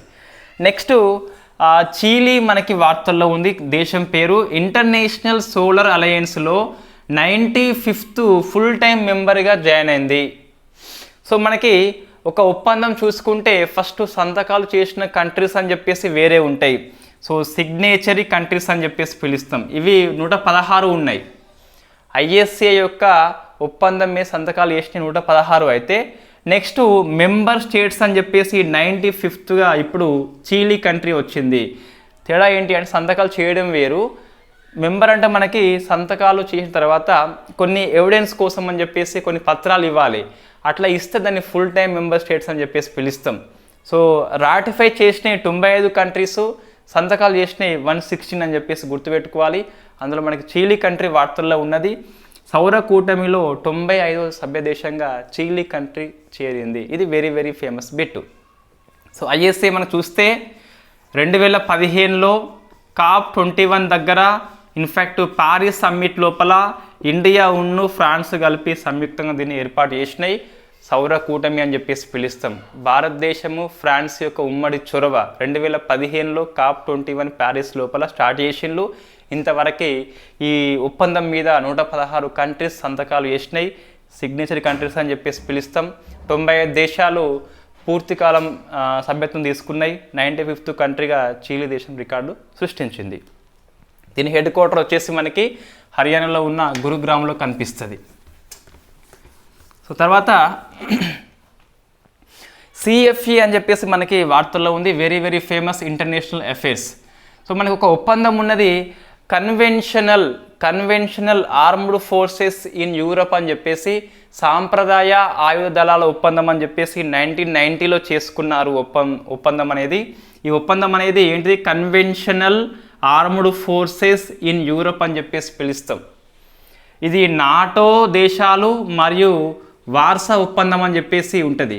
ఈ నాటో అనేది యుఎస్ఏ ఆధ్వర్యంలో ఏర్పడ్డ సైనిక కూటమి. ఈ వార్సా ఒప్పందం అనేది యుఎస్ఎస్ఆర్ ఆధ్వర్యంలో ఏర్పడ్డాయి. సెకండ్ వరల్డ్ వార్ అనంతరము కోల్డ్ వార్ అని చెప్పి స్టార్ట్ అయింది, అమెరికా వర్సెస్ యుఎస్ఎస్ఆర్. అప్పుడు రెండు దేశాలు ఆధ్వర్యంలో కొన్ని కూటములు ఏర్పడ్డాయి. అది వార్సా ఒప్పందం అని చెప్పేసి పిలుస్తాం, నాటో అని చెప్పేసి పిలుస్తాం.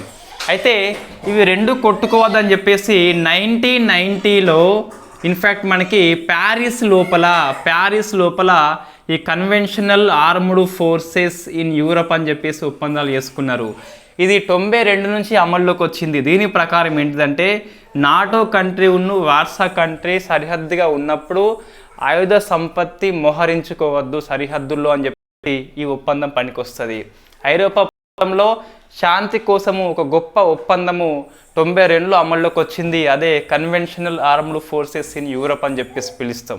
Very very famous peace agreement between the Warsaw countries and NATO countries. ఈ లక్ష్యం ఏంటి అంటే ఐరోపాలో ఒక కంట్రీ కనుక నాటో కంట్రీ ఉండొచ్చు, వార్సా ఉండొచ్చు, సరిహద్దులుగా ఉన్నప్పుడు ఈ ఆయుధాలు మోహరించుకోవద్దని చెప్పేసి సరిహద్దులలో శాంతి కోసం ఫైట్ చేయాలని చెప్పేసి ఈ ఒప్పందం అమల్లోకి వచ్చింది. దీని నుంచి ప్రజెంట్ మన రష్యా తప్పుకుంది కాబట్టి సో నాటో కూడా ఈ ఒప్పందం ప్రజెంట్ ఉనికిలో లేదు అని చెప్పేసి చెప్పడం జరిగింది. So very very famous conventional armed forces in Europe అని చెప్పేసి ఎప్పుడు సంతకాలు చేసినలు 1990లో. ఎన్ని కంట్రీస్ మొత్తం సంతకాలు చేసినాయి అంటే 22 కంట్రీస్. నాటో తరపున 16 చేసినాయి, వార్సా ఒప్పందం తరపున 16 చేసినాయి, మొత్తం 22 కంట్రీస్. నాటో అంటే మనకి అమెరికా ఆధ్వర్యంలో కూటమి, వార్సా అంటే రష్యా ఆధ్వర్యంలో కూటమి అని చెప్పేసి పిలుస్తాం. రైట్, మనకి రష్యా ఇటీవల number of Russia Ukraine war start అయినాక కొన్ని సంస్థల నుంచి రష్యా తప్పుకున్నది, కొన్ని సంస్థల నుంచి నిషేధం చేసిండ్రు. అవన్నీ ఒకసారి మనం చూస్తే ఇన్ఫ్యాక్ట్ స్విఫ్ట్ నుంచి మనకు రష్యాని బ్యాన్ చేసిండ్రు. యుఎన్హెచ్ఆర్సి నుంచి హ్యూమన్ రైట్స్ కౌన్సిల్ నుంచి బ్యాన్ చేసిండ్రు. ఈ రష్యా ప్లేస్లో మనకి చెక్ రిపబ్లిక్ అని చెప్పేసి కంట్రీ వచ్చింది. తర్వాత కౌన్సిల్ ఆఫ్ యూరోప్ నుంచి బ్యాన్ చేసిండ్రు. తర్వాత ఫైనాన్షియల్ యాక్షన్ టాస్క్ ఫోర్స్ నుంచి బ్యాన్ చేసిండ్రు. కొన్ని రష్యాను తప్పుకున్నది.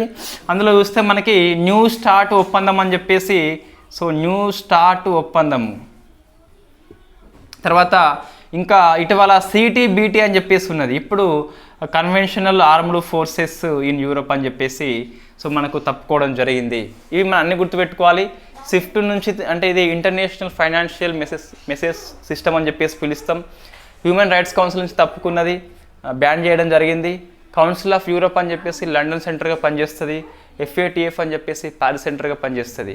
4 కంట్రీస్ నుంచి 4 సంస్థల నుంచి బ్యాన్ చేయడం జరిగింది. తర్వాత చూస్తే న్యూ స్టార్ట్, సిటీబీటీ అండ్ CFC నుంచి తప్పుకున్నది. ఇంకా నెక్స్ట్ ఇయర్లో 24 లోపల ఇంటర్నేషనల్ స్పేస్ స్టేషన్ నుంచి కూడా తప్పుకుంటా అని చెప్పేసి చెప్పడం జరిగింది. 4 బ్యాన్, 4 తప్పుకున్నది అని చెప్పేసి ఇవన్నీ బ్యాన్డ్, ఇవన్నీ అవుట్ అని చెప్పేసి రాసుకోవాలి. New start, CTBT, CFC and ISS అని చెప్పేసి ఇన్ఫ్యాక్ట్ తప్పుకోవడం జరిగింది రష్యా. అందుకు మనకి వార్తల్లో ఉన్నది. నెక్స్ట్ గవర్నమెంట్ పాలసీ, భారత్ అట్టా అని చెప్పేసి వార్తల్లో ఉన్నది. అంటే గోధుమ పిండిని మనకు గవర్నమెంట్ 10 to 7.50 రూపీస్కి ఇస్తుందట. సో ఇది భారత్ అట్టా అంటే ఏంటని చెప్పేసి క్వశ్చన్ వస్తుంది. సో సబ్సిడీ రూపంలో ఇచ్చే గోధుమ పిండే భారత్ అట్టా అని చెప్పేసి పిలుస్తాం. మొత్తం 3 సెంటర్లలో గవర్నమెంట్ అమ్ముతుంది. ఇన్ఫ్యాక్ట్ అవి ఒకటి నాఫెడ్ అని చెప్పేసి పిలుస్తాం, సెకండ్ది నేషనల్ కోఆపరేటివ్ కన్జ్యూమర్ ఫెడరేషన్ అని చెప్పేసి పిలుస్తాం, NCCF అని చెప్పేసి. మూడోది సో కేంద్రీయ బండారం లోపల అమ్ముతుంది. మొత్తం 3 ద్వారా అమ్ముతుంది. 27 రూపీస్ కిలో ఇస్తుందట. ఎందుకు కారణం అంటే ధరల స్థిరీకరణ కోసం అని చెప్పేసి, ధరల నియంత్రణ కోసం అని చెప్పేసి చర్య తీసుకోవడం జరిగింది. నెక్స్ట్ కృషి 24/7 అని చెప్పేసి వార్తల్లో ఉన్నది. ఇది ఒక AI టూల్. దేనికోసం అంటే ఈ వ్యవసాయ వార్తలని మానిటరింగ్ చేసేందుకు ప్రవేశపెట్టిన AI టూల్ 24/7 కృషి అని చెప్పేసి పిలుస్తాం. వ్యవసాయ వార్తల్ని న్యూస్ని మానిటరింగ్ చేస్తుందని చెప్పేసి పిలుస్తాం. దీన్ని department of agricultural and farmer welfare సంస్థ, DAFW, department of agricultural and farmer welfare అని చెప్పేసి, ప్లస్ దీంతో పాటు ఇన్ఫ్యాక్ట్ మనకు so Wadhwani institution of artificial intelligence ఇది హెల్ప్ చేస్తుంది. డిపార్ట్మెంట్ ఆఫ్ అగ్రికల్చర్కి ఈ వాధ్వాని ఇన్స్టిట్యూషన్ ఆఫ్ AI అనేది హెల్ప్ చేయడం జరిగింది ఈ 24/7 కృషిని తయారు చేయడంలో. Next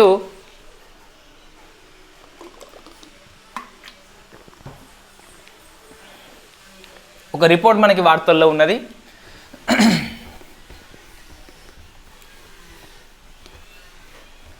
so in fact very famous report, UNDP print చేసింది. హ్యూమన్ డెవలప్మెంట్ రిపోర్టే, కానీ ఇది రీజనల్ ప్రాంతానికి ఇచ్చింది. ఏ ప్రాంతానికి మనకంటే సో ఆసియా పసిఫిక్ ప్రాంతానికి ఇచ్చింది. ఆసియా పసిఫిక్ ప్రాంతం యొక్క human development report. So report యొక్క నేమ్ ఏంటి అంటే మేకింగ్ ఫ్యూచర్ అని చెప్పేసి తీసుకున్నది. మేకింగ్ ఫ్యూచర్ ఆసియా పసిఫిక్ అని చెప్పేసి తీసుకోవడం జరిగింది. సో రిపోర్ట్ పేరు making future Asia Pacific human development report అని చెప్పేసి. రిపోర్ట్ నుంచి మనం కొన్ని అంశాలు తీసుకోవాలి. భారతదేశంలో పేదరికం తగ్గింది కానీ ఆదాయ అసమానతలు ఎక్కువైనాయని చెప్పేసి రిపోర్ట్ చెప్పడం జరిగింది. 2015-16 నుంచి 19-21 వరకు చూస్తే సో 20% ఉన్న పేదరికం కాస్త మనకు 15% వచ్చిందట. ఇది తీవ్రమైన పేదరికం తగ్గిందట. ఎంత? 15 తగ్గింది. సో ఏ రకమైనది? తీవ్రమైన పేదరికము. నెక్స్ట్ తలసరి ఆదాయము పెరిగిపోయింది. వాస్తవంగా ఇప్పుడు 430 చేంజ్ మొత్తం ఎంత ఉన్నది? సో అంత ఉన్న డాలర్స్ అనేది క్రమంగా మనకి 2389 అయిందట. సో 2389 అయింది. ఫస్ట్ ఎంత ఉండే? 430 సంథింగ్ మొత్తం ఎంత ఉండే, అది కాస్త 19-21 టైం కల్లా 2389 అయింది. చాలా ఎక్కువ అయిందట. కాకుంటే ఇన్ఈక్వాలిటీస్ ఎక్కువ ఉన్నాయి మనకి ఆదాయం లోపల. మొత్తం ఇండియా జీడిపి లోపల 57% జీడిపి అనేది కేవలము 10% మంది దగ్గరనే ఉన్నదట భారతదేశం లోపల. అంటే సగం ఆదాయము ఇన్ఫ్యాక్ట్ 100 మందిలో చూస్తే 10 మంది దగ్గరనే ఉన్నది. మన జాతీయ ఆదాయంలో 57% ఆదాయం అనేది కేవలం 10 మంది దగ్గరనే ఉన్నది, కేవలం 10%.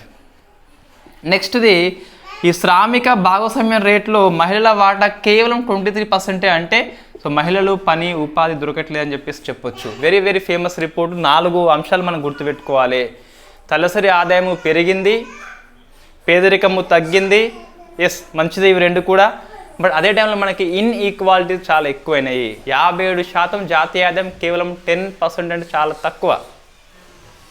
నెక్స్ట్ ఉమెన్ యొక్క రేట్ అనేది తగ్గిపోయింది 23కి అని చెప్పేసి ఆ రిపోర్ట్ యొక్క సారాంశం. మనకి శ్రామిక భాగస్వామ్యం లోపల మహిళలు కేవలము 100 మంది పనిచేస్తే 23% వాళ్ళే ఉన్నారు మహిళలు అని చెప్పేసి ఆ రిపోర్ట్ మనకి చెప్తుంది. Next global responsible tourism award అని చెప్పేసి కేరళకు వచ్చింది. నెక్స్ట్ ఆంటోనియో కోస్టా అని చెప్పేసి ఇన్ఫ్యాక్ట్ అతను పోర్చుగల్ ప్రధాని రాజీనామా చేయడం జరిగింది, అందుకు మనకి వార్తల్లో ఉన్నాడు. ఇంకొక పాయింట్ మనకు ఒకటి మిస్ అయింది తెలంగాణ కరెంట్ అఫైర్స్ లోపల. ఈ తెలంగాణ రాష్ట్ర అసెంబ్లీ ఎన్నికల కోసం అని చెప్పేసి ఎన్నికల వ్యయం యొక్క పరిశీలకుడిగా బాలకృష్ణన్ని ఎన్నికల సంఘం అపాయింట్మెంట్ చేసింది. ఇవి మనకి ఈరోజు కరెంట్ అఫైర్స్. చాలా ఎక్కువ అంశాలు ఉన్నాయి, బట్ వెరీ వెరీ ఇంపార్టెంట్ అంశాలు ఇవన్నీ. ఒకసారి చూస్తే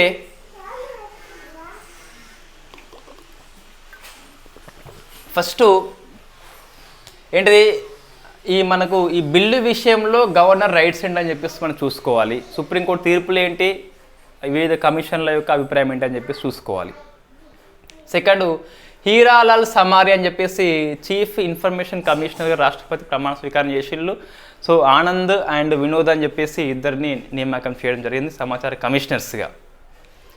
ఆర్టికల్ 220 ఎందుకు వార్తల్లో ఉంది అంటే మురళీధర్ ఒడిషా హైకోర్టు యొక్క మాజీ ప్రధాన న్యాయమూర్తిని సుప్రీంకోర్టు న్యాయవాదిగా లాయర్ ప్రాక్టీస్ కోసం అని చెప్పేసి నియామకం చేయడం జరిగింది, అందుకు మనకి వార్తల్లో ఉంది. ఫిచ్ రేటింగ్ సంస్థ ఇండియా జీడిపిని 70 బేస్ పాయింట్స్ పెంచింది, మధ్యకాలిక జీడిపి అని చెప్పేసి 70 బేస్ పాయింట్స్ పెంచింది. 5.5 ఉండే 6.2కి పెంచింది. MJ Dinesh coffee board of ఇండియాకి చైర్పర్సన్గా అపాయింట్మెంట్ అయ్యిండు. క్లుచేవోస్కోయ్ అని చెప్పేసి కమచట్కా ద్వీపకల్పంలో ఉన్న అగ్నిపర్వతం బద్దలైంది, క్రియాశీలక అని చెప్పేసి పిలుస్తాం. ప్రళయ్ సర్ఫేస్ టు సర్ఫేస్ ప్రయోగించే short range ballistic missile DRDO రూపొందించింది. ఒడిశాలో ఉన్న అబ్దుల్ కలాం దీవి నుంచి ప్రయోగించడం సక్సెస్ఫుల్గా. IIT Kanpur advanced technology monitoring air quality అని చెప్పేసి ఐఐటి కాన్పూర్ ఢిల్లీ వాయు కాలుష్యం కోసం దీన్ని రూపొందించింది. 8 కాలుష్య కారకాలని మానిటరింగ్ చేస్తుంది. ప్రాజెక్ట్ డాల్ఫిన్ తమిళనాడు స్టేట్ అనేది స్టార్ట్ చేసింది, గవర్నమెంట్ యొక్క సపోర్ట్ తీసుకొని 60:40 నిష్పత్తులు ఖర్చు చేస్తారు. ఇంటర్నేషనల్ సోలార్ అలయన్స్ కూటమిలోకి చీలీ ప్రభుత్వం వచ్చింది, 95th కంట్రీగా జాయిన్ అయింది. Treaty on conventional armed forces in Europe అని చెప్పేసి రష్యా తప్పుకోవడం జరిగింది. 1992 ఒప్పందం అని చెప్పేసి గుర్తుపెట్టుకోవాలి. భారత్ అట్ట అంటే గోధుమ పిండి మనకి సబ్సిడీకి అందిస్తున్న స్కీమ్ పేరు భారత్ అట్ట అని చెప్పేసి నాఫెడ్ NCCF కేంద్రీయ బండారం లోపల దీన్ని అమ్మకాలు చేస్తున్నారు. నెక్స్ట్ కృషి 24/7 అని చెప్పేసి ఒక ఏఐ టూల్ అది. దీన్ని department of agriculture and farmer welfare సంస్థ వాద్వానీ ఇన్స్టిట్యూషన్ ఆఫ్ ఏఐ అని చెప్పేసి రూపొందించినారు. ఇవి వార్తల్ని మానిటరింగ్ చేస్తుంది, ఇంగ్లీష్లోకి అనువాదం చేస్తుంది. తమిళ వార్తలు మలయాళం వార్తలు అన్నిటిని క్రోడీకరించి ఇంగ్లీష్లోకి అనువాదం చేస్తుంది. ఆసియా పసిఫిక్ HDR అని చెప్పేసి UNDP సంస్థ ఒక నివేదిక ఇచ్చింది. సో దాని ప్రకారం మనకి భారతదేశంలో పావర్టీ తగ్గిపోతుంది, పర్ క్యాపిటల్ ఇన్కమ్ పెరిగిపోతుంది, ఇన్ఈక్వాలిటీస్ పెరిగిపోతున్నాయి అని చెప్పేసి, ఉమెన్ పార్టిసిపేట్ రేట్ అనేది తగ్గిపోయిందని చెప్పేసి ఆ రిపోర్ట్ మనకు చెప్తుంది. గ్లోబల్ రెస్పాన్సిబుల్ టూరిజం అవార్డు కేరళకు వచ్చింది, 2వసారి వచ్చింది. నెక్స్ట్ ఆంటోనియో కోస్టా అని చెప్పేసి పోర్చుగల్ ప్రధాని రాజీనామా చేయడం జరిగింది. ఇంకో వ్యక్తి తెలంగాణ కరెంట్ అఫైర్స్ లోపల రాష్ట్ర అసెంబ్లీ ఎన్నికల వ్యయ పరిశీలకుడిగా బాలకృష్ణన్ని అపాయింట్మెంట్ చేయడం జరిగింది. ఇది మనకు కరెంట్ అఫైర్స్ మొత్తం మీద 16 అంశాలు ఉన్నాయి. సో ఇది రివిజన్ సిరీస్ కాదు, డైలీ కరెంట్ అఫైర్స్. మనకి రివిజన్ సిరీస్ అని చెప్పేసి నేను సండే చెప్తాను చెప్పినా మళ్ళీ మెసేజ్ చేస్తున్నారు. So Sunday compulsory international relations, government policy, art and cultural 3 complete చేస్తాం సండే నాడు. Thank you very much. So AP వాళ్ళకి గుడ్ న్యూస్ ఉంది మనకి, అంటే గ్రూప్ 1 సిలబస్ ప్యాటర్న్ అయితే వచ్చింది కదా. అందులో ఈ పేపర్ 3 ఉన్నది, ఇంటర్నేషనల్ రిలేషన్స్ అండ్ ఎకాలజీ అని చెప్పేసి ఉంది కదా. దాన్ని మనం మ్యాక్సిమం కవర్ చేయవచ్చు కరెంట్ అఫైర్స్ ద్వారా. బట్ మనకు కొద్దిగా దాన్ని అడ్వాన్స్డ్ లెవెల్లో చదవాలి. ఫర్ ఎగ్జాంపుల్ మనకి భారత్ భూటాన్ అని చెప్పేసి మనం డిస్కస్ చేస్తాం. బట్ ఇందులో ఈ సంబంధాలని మనం మొత్తం మీద ఒక 4 టైప్స్ చేసుకోవాలి. కరెంట్ అఫైర్స్లో మనం ఇలా డిస్కస్ చేయం. ఇదంతా ఎట్లా వస్తుందంటే, హిస్టారికల్గా ఉన్న సంబంధాలు ఏంటి, ఆర్థికపరమైన సంబంధాలు ఏంటి, డిఫెన్స్ పరంగా సంబంధాలు ఏంటి, తర్వాత సమస్యాత్మక ప్రాంతాలు ఏంటని చెప్పేసి 4 అంశాల వారీగా చూసుకోవాలి. అది గ్రూప్ 1 మెయిన్స్. అది ఫిలిం చూస్తే గిట్ట భూటాన్ రాజు వచ్చిండు, ఎటువంటి ఒప్పందాలు చేసుకున్నాడు, అట్లా మనకు వస్తుంది. రైట్, నేను క్లాస్ చేస్తా. ఇన్ఫ్యాక్ట్ ఈ గ్రూప్ 1 మొత్తం మన సిలబస్ ఇచ్చిన తర్వాత ఏపీపీఎస్సీ వాళ్ళ కోసం అని చెప్పేసి చాప్టర్లకు రిఫరెన్స్ పుస్తకాలు అయితే మనం క్లాస్ తప్పనిసరిగా చేస్తాం ఫుల్ సిలబస్ వచ్చిన తర్వాత. Thank you very much.